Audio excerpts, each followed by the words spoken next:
The city of Lagos was drowning in the heavy evening rain. The streets glistened under the flickering yellow glow of old streetlights, and the air was thick with the smell of wet dust, roasted corn from roadside vendors, and exhaust fumes from danfos still pushing through traffic. At a small, worn-out bus shelter by the roadside, a young woman stood with her arms wrapped tightly around herself. Her office blouse clung damp to her skin, and her old handbag dangled from her shoulder like it had survived 100 storms. Her name was Amara. To her coworkers, she was just another junior administrative assistant, quiet, polite, hardworking. But here, in the shadows of the rain-soaked night, she was simply a girl with nowhere to go. Her eyes darted nervously as a passing keke splashed muddy water onto the pavement near her. She shifted her small nylon bag to her other shoulder. Inside it, all she truly owned in the world: 2 changes of clothes, a cheap toothbrush, a pair of worn sandals, and an envelope with a few crumpled naira notes. The shelter wasn't much, just a rusted metal roof and a wooden bench, but it was home for now. She sat down, pulling her knees close to her chest, trying to ignore the cold that seeped into her bones. Somewhere in the distance, the faint sound of a Fuji song drifted through the rain from a roadside beer parlor. The smell of frying akara made her stomach twist. She hadn't eaten since afternoon, but her money had to stretch. In that moment, a voice echoed in her head, her late mother's words: Amara, oganihuadi abia no tu ubachi. Prosperity doesn't come in one day. She closed her eyes, breathing slowly. She had to keep going. Nobody at the office could know. Nobody. The next morning, the rain was gone, and the sun returned with its usual African vengeance. By 9 a.m., the office building of Prestige Holdings buzzed with activity. Phones ringing, keyboards clicking, printers spitting out contracts. Amara sat at her desk in the far corner, typing up a report. She wore the same pale blue blouse she had worn the day before, but it was neatly ironed, her hair pulled back into a simple bun. She had learned to make little things appear normal, even if nothing in her life was. The office was an open-plan space with glass partitions. Mr. Obinna, the company's managing director, was a man in his mid-50s with salt and pepper hair, a gold wristwatch that caught the light, and a calm but observant presence. He greeted every staff member each morning, but his eyes lingered on Amara a little longer today. "Good morning, Amara," he said warmly, pausing by her desk. "Good morning, sir," she replied, forcing a polite smile. As he walked away, she exhaled quietly, turning back to her computer. She didn't notice him glance over his shoulder, a small frown creasing his forehead. By lunchtime, the break room was alive with chatter and the smell of jollof rice and fried plantain. Amara quietly took her seat in the corner with her small container of plain gari soaked with water. No milk, no sugar. Across the table, 2 coworkers whispered. "Have you noticed Amara?" one murmured. "She never eats real food, and she's always the first to arrive and the last to leave." "She probably lives far away," the other replied with a shrug. "Or maybe she's just, frugal." They giggled softly, unaware that Amara's ears caught every word. She kept her eyes on her gari, stirring it slowly, her chest tightening. From the doorway, Mr. Obinna leaned casually, holding a cup of tea. He wasn't trying to eavesdrop, but he noticed her silence, and something about it lodged itself in his mind. It was 8:15 p.m.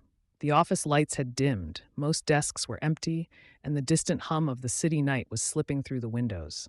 Amara was still at her desk, carefully typing up invoices. Her eyes were heavy, but she worked with quiet determination. The cleaner had already swept the halls, and the security guard at the gate was starting his rounds. At that moment, the sound of polished shoes echoed across the tiled floor.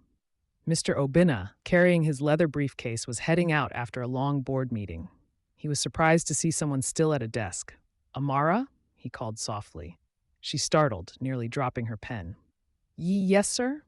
Why are you still here at this hour?" His tone wasn't scolding, but concerned.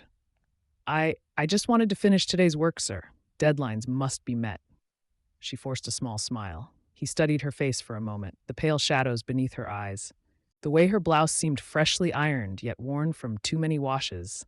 And was that the same skirt from yesterday? He didn't press. He simply nodded. "You're diligent. But remember, even the strongest tree must rest, or the wind will uproot it." She bowed her head respectfully. "Yes, sir." He He left, but as he stepped into the night, he couldn't shake the thought. Something is not right with that girl. 2 nights later, Lagos skies opened again. Rain pounded the streets in roaring sheets, the kind that made Okadas seek shelter under bridges. As Mr. Obina's driver slowly navigated traffic near the old bus shelters, his eyes caught a familiar figure. A slim young woman huddled on a wooden bench, clutching a nylon bag tightly against her chest. The driver's headlights swept across her face. For a moment, it was unmistakable. "Ah, Oga, isn't that one of your staff? The quiet secretary?" the driver exclaimed. Obina leaned forward, peering through the glass. His heart clenched. Amara?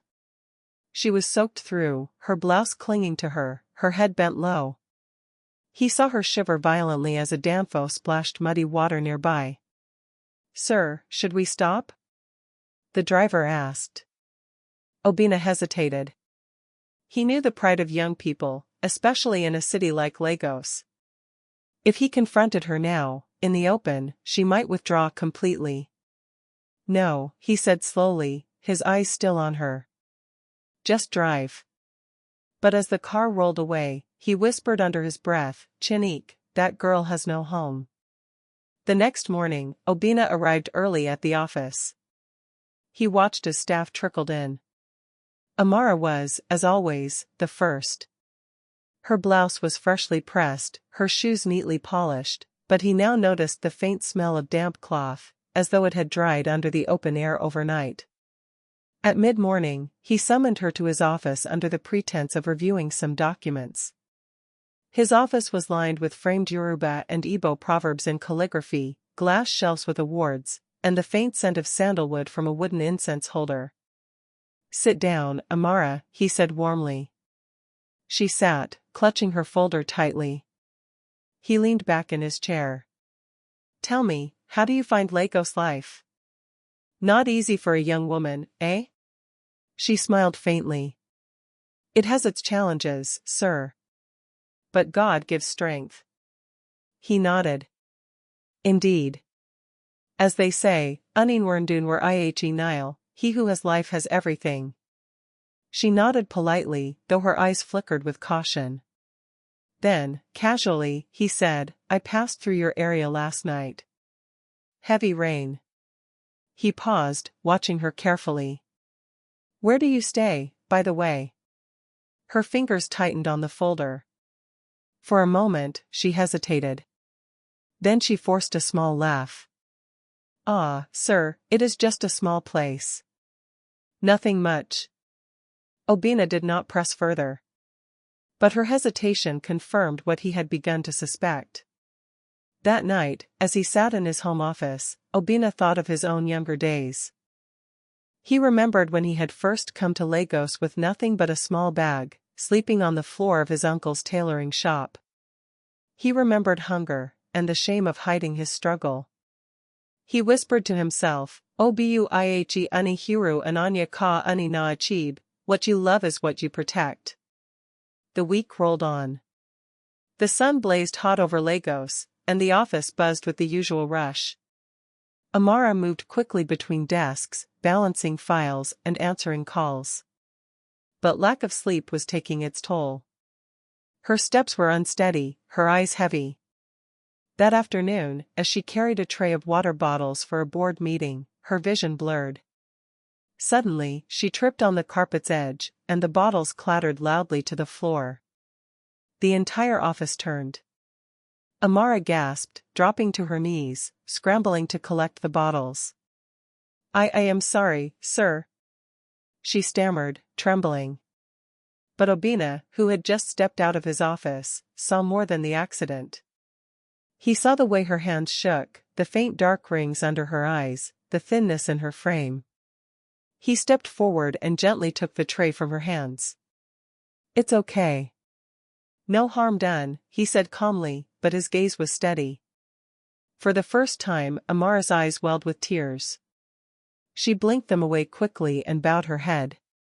That evening, as staff left for the day, Obina called her into his office. "Amara, sit," he said softly. She obeyed, nervously adjusting her skirt. Tell me the truth, he said, his voice firm but kind. Where do you sleep at night? Her eyes widened. She opened her mouth, then closed it. Silence stretched between them, broken only by the ticking of the wall clock. Finally, her shoulders slumped. Tears spilled onto her cheeks. Sir, I don't have a home. The words came like a river bursting through a dam. She spoke of her mother's death, her uncle's betrayal, the nights under bridges, the fear of thieves and rain. She spoke of washing her clothes in public toilets before dawn, so no one would know. Obina listened in silence, his heart heavy. When she finished, she whispered, I didn't want anyone to think I was weak. I just wanted a chance to prove myself. Obina leaned forward, his eyes kind but resolute. Amara, he said, do you know the Igbo proverb, Uni ajuju anagi efuyuzo, he who asks questions never loses his way? She sniffled and nodded faintly. You should have asked. You are not weak. You are strong, stronger than most who sit in this office with their big cars and loud voices. He paused, then continued. From today, you will not sleep under bridges again. I will arrange a place for you. Her eyes widened. Sir. I can't accept, you can, and you will, he interrupted gently. Not as charity, but as an investment. You've proven yourself trustworthy. And a seed that is watered will grow into a mighty tree. Amara's tears flowed freely now. She fell to her knees. Thank you, sir. May God bless you. Obina quickly stood, lifting her up by the arm. No. Stand tall. You will not kneel before me.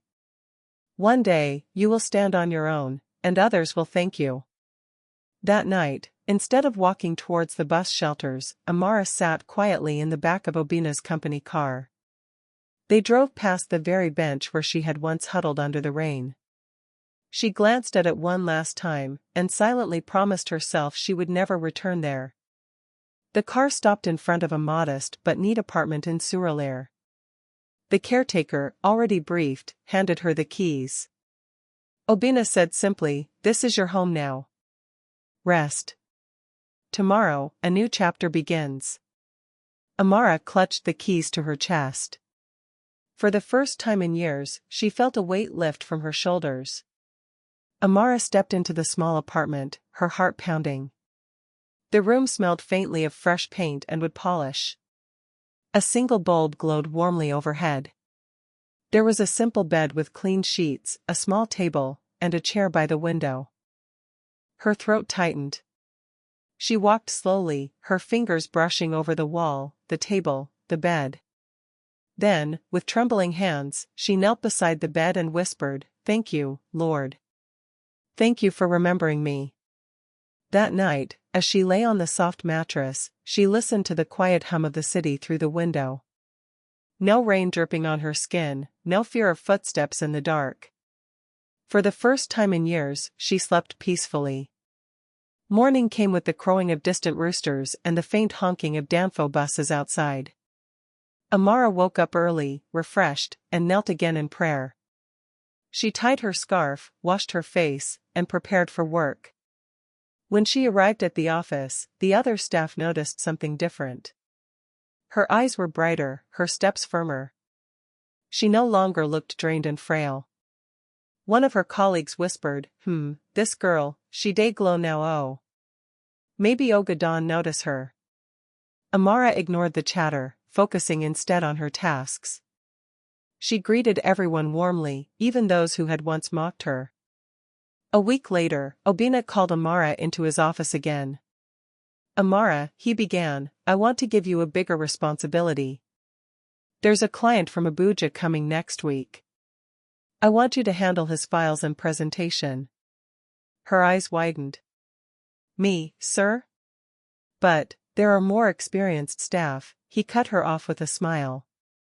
Yes. But none with your dedication. Consider this your test. Her palms grew sweaty, but she nodded firmly. I won't disappoint you, sir. Obina leaned back in his chair and said, "Do you know the Yoruba saying, Iji kinkeo debo e, one tree does not make a forest? Remember, don't be afraid to ask for help." Amara smiled nervously, but his words gave her courage.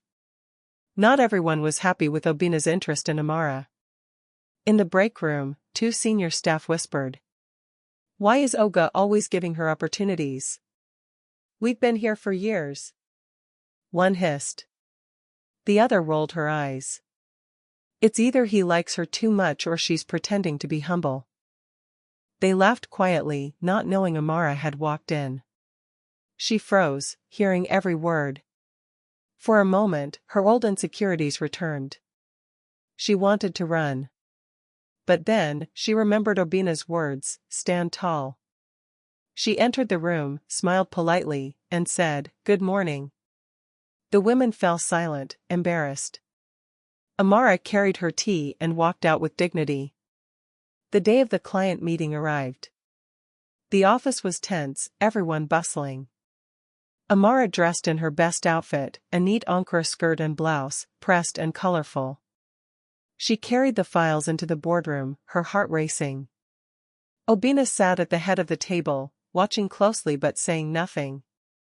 The client, a stern-looking man in glasses, listened as Amara explained the details of the proposal. At first, her voice shook slightly, but as she spoke, her confidence grew. She used clear examples, told short proverbs, and even made the client chuckle. By the end, the client leaned back, impressed. "Young lady, you speak with wisdom beyond your years. This is good." Obina's lips curved into a proud smile. When the meeting ended, the client shook her hand warmly. Amara's heart soared. She had passed the test. After the meeting, Obina called her in privately. "You did well, Amara," he said. "You didn't just impress the client, you impressed me." She lowered her head shyly. "Thank you, sir. I was so afraid." He chuckled softly. Courage is not the absence of fear, but moving forward despite it. You are beginning to understand. Then he added thoughtfully, "Amara, one day, you will have your own office, your own business. But remember, never forget where you came from." Her eyes glistened as she nodded. After the client praised Amara, the entire office buzzed. Some staff congratulated her warmly. Others, however, smiled to her face but frowned behind her back. One of them muttered in Yoruba, "Inua lusope oena duan, keoma ba duan ni," the mouth cannot say honey is not sweet, but envy will still burn inside. The women who had gossiped earlier now grew bolder.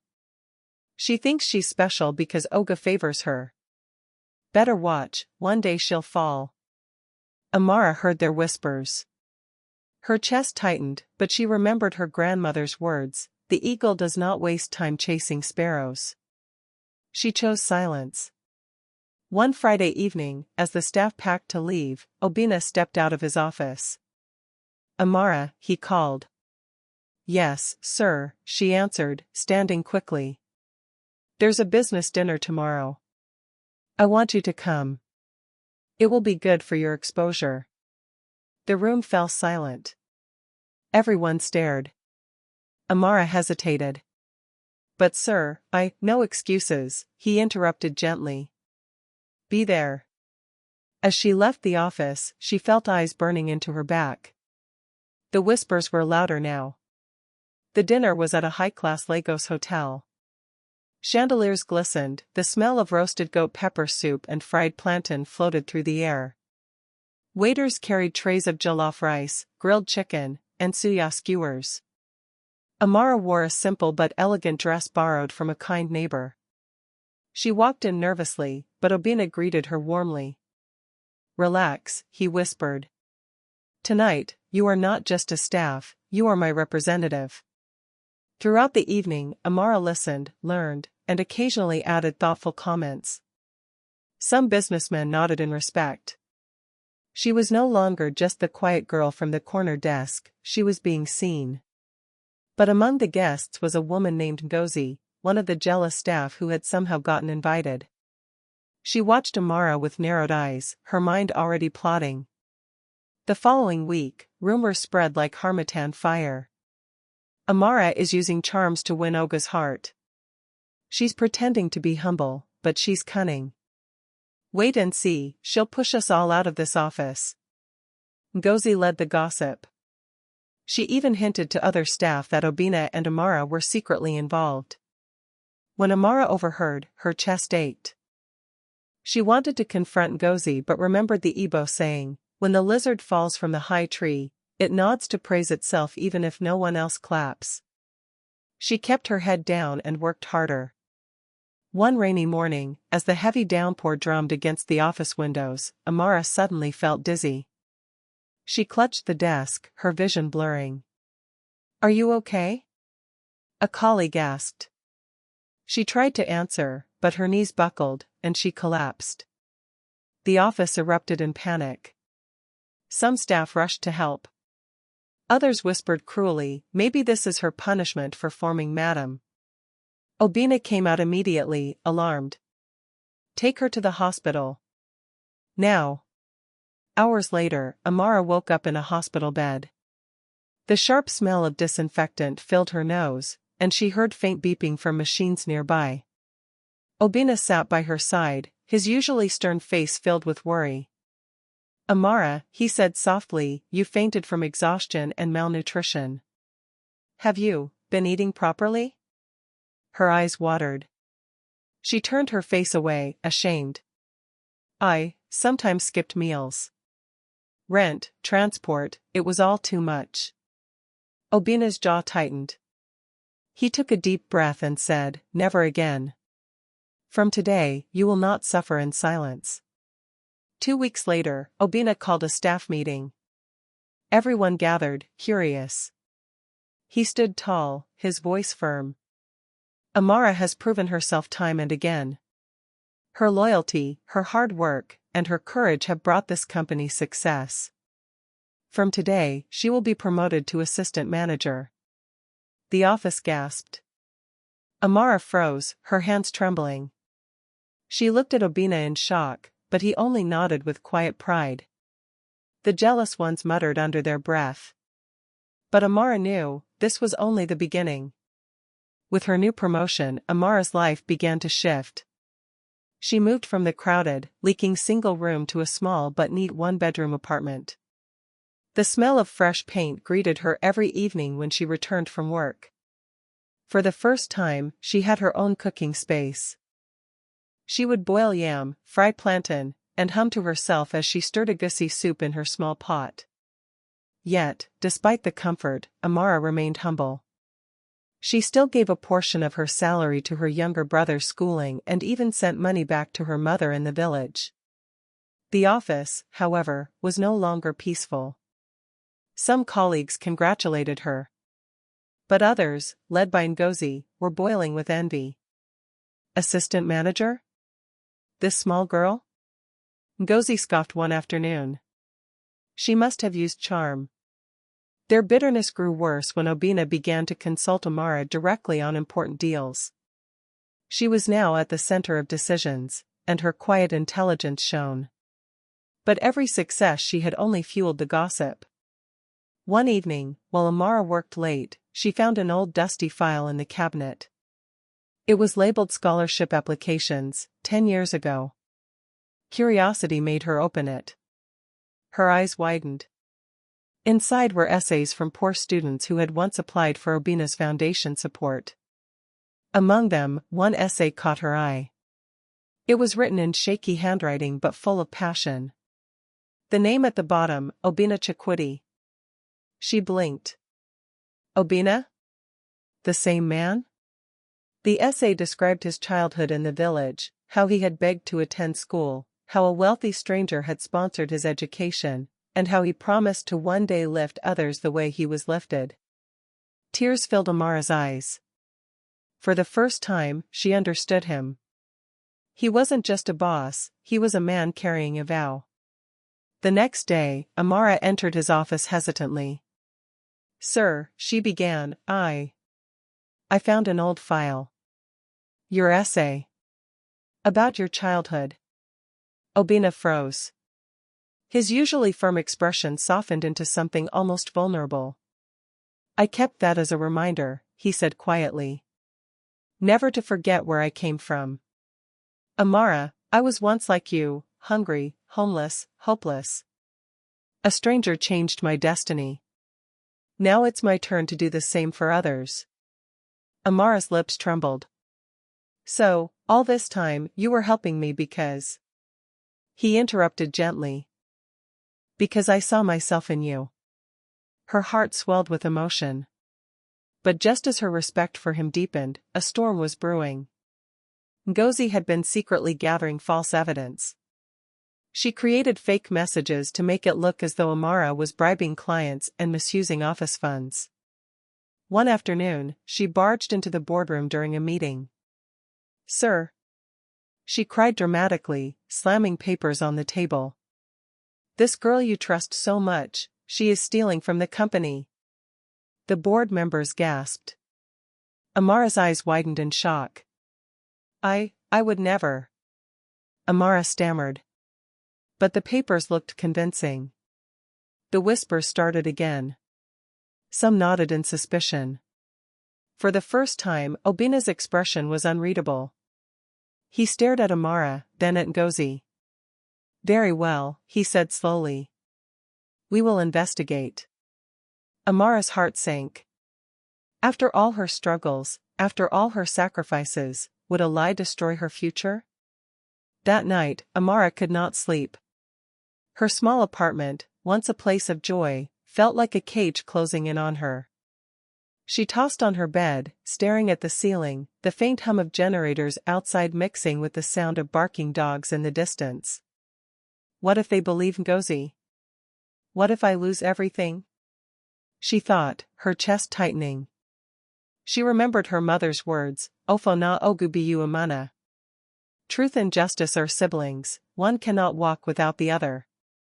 Amara whispered into the silence, let truth fight for me. By morning, the office was electric.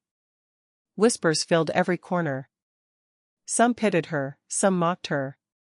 A cleaner even muttered, these rich men's favorites always end up disgraced. Ngozi walked past Amara with a smug smile, her heels clicking loudly as if in victory already. Obina, however, avoided her gaze. He was unusually quiet, his face unreadable. That silence cut deeper than any accusation. The following day, the board assembled in the glass conference room. Amara sat on one side of the long table, hands trembling but eyes lifted. Ngozi sat opposite, smirking like a cat ready to eat a cornered mouse. The chairman, an elder with a deep baritone voice, cleared his throat. Miss Amara, serious accusations have been raised against you. This company values integrity. You will have your chance to speak. Ngozi was the first to present her evidence. Fake receipts. Altered email printouts. Even doctored screenshots. Here. She declared dramatically. Proof that Amara diverted funds to her personal account. She is not who you think she is. Gasps filled the room. Some board members shook their heads. Amara's heart pounded. She wanted to scream, but she remembered her late father's proverb, he who shouts in fear makes the hyena think he is guilty. She took a deep breath. When it was her turn, Amara stood slowly. Her voice shook at first but grew steadier with each word. Sir, madams. I swear on my life, I have never stolen from this company. Those documents are lies. I may be poor, but my integrity is the only wealth I have carried since childhood. If I lose that, I have nothing. Her eyes brimmed with tears. When you found me, sir, she looked briefly at Obina, I was sleeping on a bench. If I wanted quick wealth, I had many chances on the street. But I chose dignity. Please, investigate the truth. The room fell into silence. Her words hung heavy in the air. Obina finally spoke. His voice was calm but firm. Board members, I have known Amara since the day she walked into this building with honesty written all over her face. I cannot take these accusations at surface value. I will assign an independent audit. Ngozi's smirk faltered. 2 weeks of intense investigation followed. IT specialists traced the emails. Forensic accountants checked the numbers. Every corner of the case was examined. Then, like sunlight breaking through storm clouds, the truth emerged. The evidence was fake. All trails led back to Ngozi. She had used a cousin who worked in a cyber cafe to doctor documents. The board summoned everyone once again. After thorough investigation, the chairman's deep voice thundered, "We found no evidence against Amara. Instead, all trails lead to Ngozi." Gasps shook the room. Ngozi's face drained of color. It's a lie. Someone is framing me. But the evidence was undeniable. Obina stood, his expression cold. Ngozi, betrayal has no place in this company. You are hereby dismissed. Guards escorted her out as she screamed, "You'll regret this." The room turned to Amara. Relief washed over her, but she remained humble. "Thank you," she whispered, tears streaming down her face. After the meeting, Obina called Amara into his office. He poured 2 glasses of water, a gesture of peace and respect. "Amara," he said softly, "today you proved something greater than intelligence, you proved character. And character is what builds empires." He slid a sealed envelope across the table. She hesitated before opening it. Inside was an official letter, promotion to branch manager. Her breath caught. "Sir? I don't know what to say." Obina smiled warmly. "Say only this, that when your turn comes, you will lift others the way you have been lifted. Never forget." Amara's tears flowed freely. "I promise." Weeks later, Amara stood outside a new branch of the company, wearing a tailored suit, her name proudly displayed on the glass door, Manager, Amara Okafor. She inhaled deeply, the scent of freshly baked ajij bread drifting from a nearby vendor, mingling with the city's noise. She remembered her father's words, her mother's prayers, the bench she once called home, and the boss who had seen beyond her poverty into her potential. She whispered to herself, "Obu eziakwu, unikwi, chia ekwi." It is true, when one believes, their destiny believes with them. And with that, she walked into her future. From the streets to success, Amara's story reminds us that integrity is the wealth no one can steal. Hold on to your truth, because it will always shine through the darkest trials. If you were inspired by this tale, don't forget to like, subscribe, and share, so more people can find strength in the stories we tell here on African Tales Haven.